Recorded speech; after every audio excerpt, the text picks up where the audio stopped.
Train ಯಾವ moment ಅಲ್ಲಿ catch ಮಾಡಿದೀನಿ ಗೊತ್ತಾ ಇವತ್ತು. ಭಾಳ ದಿವಸ ಆದ್ಮೇಲೆ ಹೊಟ್ಟಿ ಹೊಕ್ಕೊಂಡ್ ಬಿಟ್ಟೇನ್ರಿ. ಅದೊಂದ್ ದೊಡ್ಡ ಹರಸಾಹಸ ಮಾಡ್ದಂಗ ಆಗ್ಯದ್ರಿ ನಿನ್ ನನಗೆ. ಯೂಸ್ವಲಿ ನಾ ಏನ್ ಬಟ್ಟಿ ರೂಮ್ ಒಳಗೆ ಹೊಕ್ಕೊಂಬಲ್ರಿ. ನಮ್ಮ ಮಂಗಳೂರ್ ಬ್ರದರ್ ರೂಮ್ ಒಳಗೆ ಹೋಯ್ದು ಅಲ್ಲೇ ವಾಷಿಂಗ್ ಮಷಿನ್ ಹಾಕೊಂಡ್ ಹೊಕ್ಕೊಂಡ್ ಬರ್ತೀನಿ. ಅದು ಇರೋ ಒಂದ್ ಮಷಿನ್ ಬಿ ಖರಾಬ್ ಆಗ್ಯದಂತ ಅದಕ್ಕೆ ಇವತ್ತು ನಾನೇ ಹೊಕ್ಕೊಂಬ ಪರಿಸ್ಥಿತಿ ಬಂತು. ನನಗ್ ರೂಮ್ನಾಗ ಉಳಿಲಕ್ ದೊಡ್ಡ ಸಮಸ್ಯೆ ಏನಪ್ಪಾ ಅಂತಂದ್ರೆ ಬಟ್ಟಿ ಹೋಗ್ಯದ್ರಿ. ಅದಕ್ಕೆ ಒಂದಕ್ ಬಿಟ್ಟು ಉಳ್ಕಿವೆಲ್ಲ ಕೆಲ್ಸಗಳು ಆರಾಮಾಗಿ ಮಾಡ್ಕೋತೀನಿ. ಏನ್ ಟೆನ್ಷನ್ ಏನಿಲ್ಲ.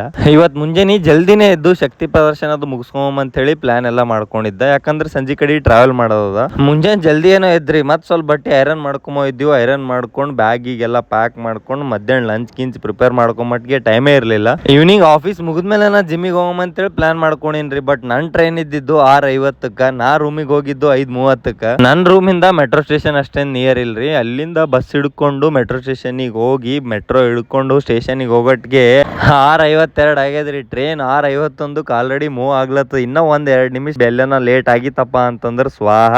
ಎಲ್ಲಿ ಹೋಗ್ಲತ್ತಿನ ನಿಮ್ಗೆ ಐಡಿಯಾ ಐತಂದ್ರೆ ಕಮೆಂಟ್ ಬಾಕ್ಸ್ ನಾಗ ಹೇಳ್ರಿ. ನಮಸ್ಕಾರ ಇಲ್ಲ ದೊಡ್ಡ ಮಂದಿಗೆ.